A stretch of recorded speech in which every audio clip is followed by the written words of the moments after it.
Good morning, good afternoon, good evening, whatever time you're watching or listening to this, and welcome to this week's episode of the Non-Identity Podcast. Now, this week we're joined by HIV and sexual health doctor who's ventured into the world of authoring as well by releasing her very own children's book. It's Salona. Hi, Salona. Welcome to the show. Thank you. Yes, nice to be here. Thanks for having me. Before we get into things, can you just let Hmm. everyone know who you are and where you grew up and stuff?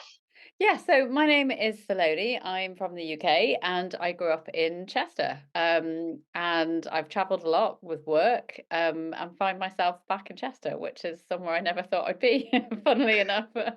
So you're a HIV and sexual health doctor. Hmm. What is that, and how did you get into it? Okay, so I went to medical school many years ago and I graduated many years ago now. And it was a bit of an innocuous route, actually. I was working in London at the time, and I was working at the Royal Free Hospital, which, as you probably know, is a big hospital for infectious diseases.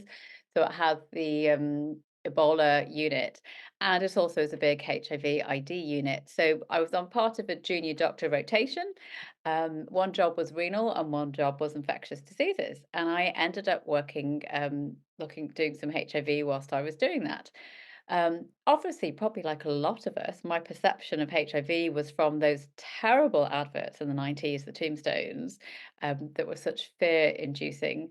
And once I started working into it, the people that I was looking after were not at all like those that I had been led to believe. They were just normal people, mums, dads, um, the whole gamut of things, really. So it really made me question my perceptions on that. And then, yes, it just kind of happened that I ended up in the field, I suppose. Yeah. When it comes to HIV, what are some of the myths that you can bust? Because, like you said, back in the 80s and the 90s, Mm. there was this tale at night, people saying you could catch HIV off of toilet seats and stuff like that. What is the actual premise of the disease and its transmission and how to help battle the disease? Okay, so it's really kind of bloodborne, mother to child, injecting drug use, sexual contact, so bodily fluids. So toilets, no. Those are the main routes essentially. And we saw at early days, obviously there were cohorts, so men who had sex with other men, um, people who were injecting, and then different parts of the world where it was kind of rife. So I went to South Africa as a medical student and did an elective over there, and literally everybody had it. It was just rife. Um, so yes, those are the main routes. I mean, it's a chronic disease now, so it's kind of one pill once a day. People that are stable, being seen every couple of months, essentially normal lifespan. So that's changed phenomenally to where we were years ago, which is fantastic. So you hear HIV, you automatically think death. That's not. Is HIV the virus that can then lead into AIDS, and AIDS is what kills people? So it leads into that, but like I say, those days have hopefully gone. We've got effective treatments. There's injectables. We've gone from like 20, 30 tablets a day down to one, or injectables and things now. So it's really changed. And like I say, it is a chronic disease when most people are well. The issue is kind of around people that get diagnosed late or don't know, and then they come in very unwell. And for some of the conditions that they've got may not be able, that they how do I put this? If it's diagnosed very late and the immune system is very weak, and it's been hard hit, well, some of those conditions may have far-reaching consequences. But I think generally, especially if it's picked up early, the treatments are effective. And even when people have come in and well, they have gone on to leave, totally lives that you wouldn't have expected 20, 30 years ago. Said like you worked abroad in like in South Africa and that. How much harder is it to help support others in those type of countries where medical science is not developed as much as like the Western world? And what struggles did you find out there? So I was a medical student, so I wasn't working. I mean, and that was a lot. That was in 2000. That was a long time ago. I mean, the medical care was good. So the doctors were brilliant out there. They've been exposed to stuff. They know their stuff. It was just volume. They just had so many patients and not that the time. And obviously at that point, everybody had HIV. The treatment wasn't that advanced when I went to the medical student. And certainly the drugs that they had wouldn't, I don't know even now, so it's been a long time since I've been there, what level of drugs that they have. So, the care was good. It was just the access to treatment and care and hospital. So we were in a hospital that was kind of a um, one that was associated with people who didn't have very much. So it tended to be people who were non-Caucasian because, it was one of the freer ones. Um, and it was tough. Everyone pretty much had it. And lots of them were very unwell, some were dying, and the kids at that time as well was hard. And the mum and babies and mother to baby transmission. But the medical care was good, and the doctors they worked hard, and they knew their stuff. So like if I was sick, I'd definitely say get me a South African doctor. Obviously, seeing that toughness and people being ill around you, and Mm. obviously people dying. How did you look after yourself to able to get up in the morning and go and help? Being a doctor and working in healthcare can be challenging. I mean, at the moment, I am having a break, but it's physically can be challenging. There's a lot of unsocial hours and nights, emotionally and mentally. I have a PhD in HIV and drug use, so I've looked after a lot of individuals who've had very tough backgrounds, who have mental health, homeless. Been to prison, who have no chance of breaking that cycle of addiction and where they're from, and everything's set up against them essentially. So it is draining. I mean, when I went back as a consultant, I went part time. I had other interests, so my writing. I also coach as well, but also for me, it made me a better doctor because I needed that space sometimes because it was draining. I think many of us, especially when we start working in that field and do the sexual health side, and we see the amount of people that cheat on their partners and have infections and the lies, that kind of puts you off for 6 months to a year. So it's not great if you're single. Single, it can be a challenge. Let's put it that way. So, like you said there as well, you work with a lot of people for drug addiction and stuff like that. Um, what what do you think the actual issue is around the drug misuse? Do you reckon that obviously there's lots of deep rooted problems that people can't face because there's no support, so therefore it's easy to turn to drugs? Or do you think people just turn to drugs because it's so readily available? I think what I was looking at was as people had terrible upbringings. A lot have been, physical abuse, sexual abuse as children, sexual assault, where they grew up. Some of them were working on sheets of needles. It was, poverty, alcoholism. I think it was really, especially if you're homeless, why would you not want to be off your head? Let's be honest with you. And on the street and it's cold, the weather's like it is right now. So I think it's very easy to judge when you've not come from that place. And a lot of what I saw was just people that were in pain, and maybe systems are set up to not help them get to the root cause. I mean, look, if you grew up with that and you're not educated, that's all you know. That's learnt behavior. That's what everyone else is around you is doing. You've got traumas, whether patients tell me about being sexually abused or raped or physically abused, and you know what chance do you have of breaking out of that? And I think once you're in it, even if you do try and escape, it's the easy bit to go back to. So my stepbrother died about 8 years ago of a heroin overdose. So, but he was on drugs from the age of 14. Mm. Then he went to prison, but in a way, prison cleaned him up. He come out clean, and he Yes. was like, "That's it." Like, I've sort of changed my ways and stuff like that. But then something happened to do with his daughter and relationships, and he felt pain again, and so he went back to the drugs. Yeah, I'm so sorry to hear that about your That's fine. stepbrother. I think it is, but it's also coping mechanisms. It's challenging as an adult to change your behavior. So this is the example that I give. When I was 20s, 30s, if I got stressed, I would eat chocolate. And I found it challenging to change that because that was comforting and soothing for me. So, if you have grown up with this trauma, you've got clean, if something challenging happens, you don't have maybe the coping mechanisms. And like I say, once you're an adult, it's hard to change your behavior. It requires a lot. So if you're knocked off center, then it's it's challenging to not go back to your old patterns and routines. And what made you want to go down the field of like sexual health and drug awareness and stuff? So that wasn't the plan. I didn't quite know what I was going to do when I was in med school. I obviously ended up going to South Africa, so that was probably the start of it. And then I had that job, but I did a lot of other stuff. I thought that I might do cardiology. Some of it was lifestyle, so it was less out of hours when you hit consultant.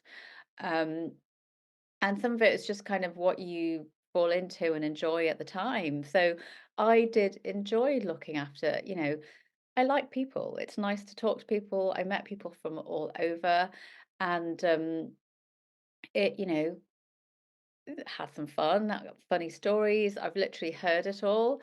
So it kind of was a pleasure and a privilege in a way. It's also, I think, good to um, mix with people that you wouldn't normally mix with. I think life, you can get very isolated or very in a corner or pigeonholed. And so I think that being exposed to different people in that way has its challenges, but it also, gives some richness to that and makes you realize how lucky maybe you are in life. So obviously you said that you come across all different type of Mm. people, stories and Mm. stuff. Can you give us an example of a funny story and maybe a shocking story as well? So I'm trying to think. I mean, we used to have a lot. When I first moved to Ireland, I hadn't been exposed that much to prison guards and prison officers, and I remember kind of them coming into clinic and patients being chained, and you'd be like, "Oh, right, okay." Do you know what I mean? And if they didn't take the chains off, you never asked because you didn't want, something bad had happened. You didn't want to know. I mean, we did have a patient who was not on the ground floor when they were an inpatient, and they had, guards there. So they'd come in from prison, and they managed to jump out the window, despite that, and escape for a few days. I've done some sex worker clinics as well. So, I remember having one where maybe the two individuals would work together. And it was just funny to be, they were like, "Oh, well, we'll have a consultation together." And, one of them was kind of helping me examine the other, let's put it that way. And it was just it was a funny moment. And, they were a bit older. So I was a bit like, okay, you could be my mother. So we had a patient in the waiting area, and they were clearly affected by something, and they were sitting there singing the Amy Winehouse song, kind of slumped over the chair, going, "They're going to make me go to rehab, rehab." And I say, "No."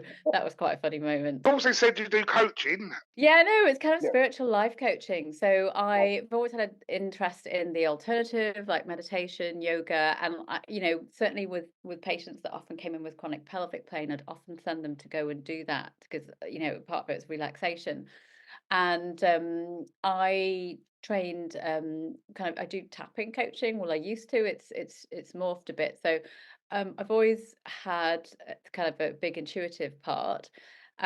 So I started training in tapping into wealth because I started watching these videos about making 50K more, and I was like, well, who doesn't want 50K more? And then it just kind of morphed really into what people needed. Sometimes it was business coaching. So it's kind of intuitive coaching. Sometimes I've done things with people around love, money. It's a mixture of what they need. um I tend to find that I don't work with a massive amount of clients just because of the energy wise and the other bits and pieces that I do. I have a young family now too, but um it's really, for me, it's finding the right people, or the right people tend to find me, let's put it that way. um so it is on the spiritual side. It really just depends on what comes up and what they want to work on. And when you say like tapping, is it sort of like manifesting and stuff like that, or is it?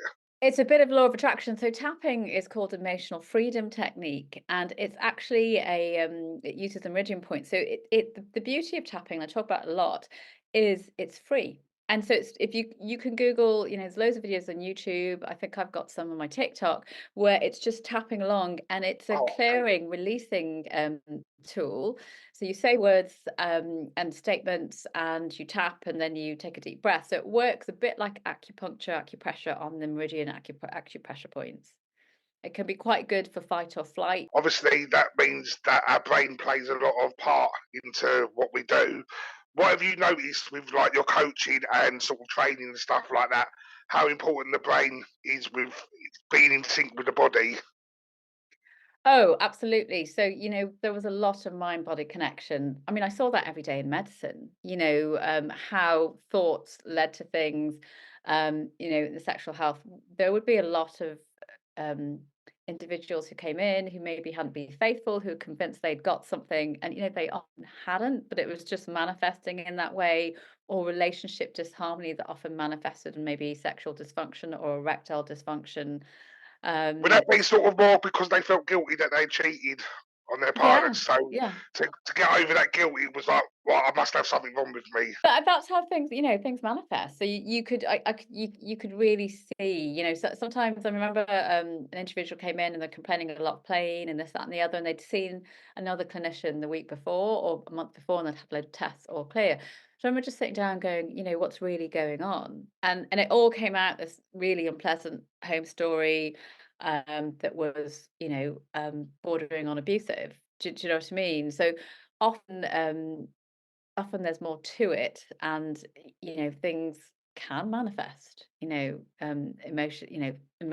in the physical. Words are so powerful, so that's the other thing, like affirmations, words, the tapping is great for clearing. So there's this whole thing of law of attraction and positivity and affirmations, and I totally am into that, but sometimes if you've got a load of crap sitting there, you need to get that out. Otherwise, you're just going to manifest more crap. You don't want crap poo on your ice cream. So it's a combination of clearing out the past and the trauma and whatever's there, and then working on the manifesting as to what you want. And as you said in your intro, you then went into the world of authoring as well, Mm. and you've self-published a kids' funny Yes. book. What was the idea behind that, and how did that come about?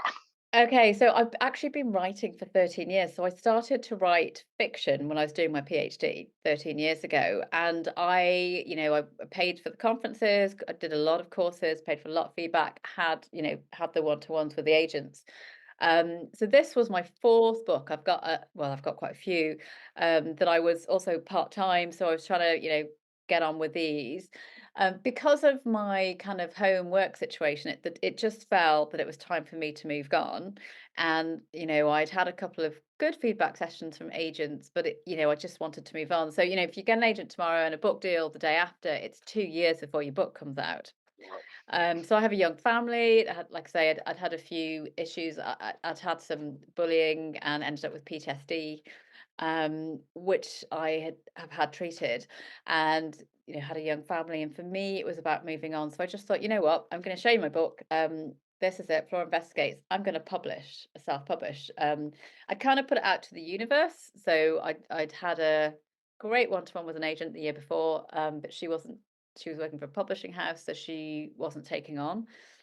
And then I got feedback from the last agent, just wasn't her thing. And she'd kind of said to me, look, celebrities sell better in this age range. So I thought, look, I'm just going to do it. And for me, it was about moving on. So I went through a company and got illustrations, as you can see. So it's illustrated and edited. So I've done a PhD. I mean, I've had feedback on this anyway, paid feedback, but there's no way I can edit my own work or be objective on it, essentially. So yeah, that's that. That came out in July. I was totally naive, so I didn't know about getting reviews in advance, and my social media was very not active. But it's a good book. I'm getting good reviews from big sites. It's just about getting visible now, and I have my second, hopefully coming out in a couple of months. It's just editing and illustrating and redoing the ending. And this time I will be getting out for reviews and stuff beforehand. Without giving too much away, what's the rough plot of the story of the book? Okay, so this is for 7 to 10-year-olds. So it's an early chapter book, and it is about a 10-year-old detective, a girl detective, who wants to hit it big. And, nobody really wants to employ child detectives or girl detectives. So she sets up her own agency and finds her first missing case. And that is a gold egg laying chicken has gone missing. So she has to find out who's stolen her. And she meets a dastardly hunter a crazy cheese-loving flying pirate who's got a flying boat, and a cat-loving neighbor. So it's a lot of fun, but it's also really a book about a girl who has a dream and who keeps on going. So after working in that medical field for so long, I just wanted to inspire. I saw the extreme, and for me, it's about inspiring others to go. You can do it. You can dream and get there. I also do read alouds on my social media and have a YouTube channel with them. And part of that was because I looked after so many people who couldn't read or write, who were illiterate, who probably didn't have anyone reading to them or telling them that they could do it and that they were good enough. So my next book is middle grade. It's called The Last Fairy Guardians. That's 8 to 12-year-olds. Although I get quite a lot of adults reading my books, Yeah. and that is about a forbidden friendship between a fairy and a human girl. So wings are at risk, and it's really about how we all get our wings clipped in life and how to get them back, and the power of forgiveness. That it's a book about bullying essentially. Yeah. Um, No, brilliant. And if, where can people get the book? Oh, great. So they're on Amazon. So they're ebook, Kindle, and paperback. So they're on Amazon. Flora Investigates the case of the missing gold eggs, and the next one will be out there, hopefully March, April time. Just And make sure we'll put the link to the thank you. Amazon page in the description. Well, we're coming to the end of the interview, and it's been fascinating. But there's one last question, and this is a question I ask every guest. Mm. Now, your answer will not change your life's journey so far, but if you had 30 seconds with your 13-year-old self, what would you say? Oh my goodness, that you are incredible and amazing, and you can do it, and your body is great. And don't try to be like others. Be totally, utterly, uniquely you because you're incredible. Well, thank you so much for your time this week and joining us. Great. Thanks.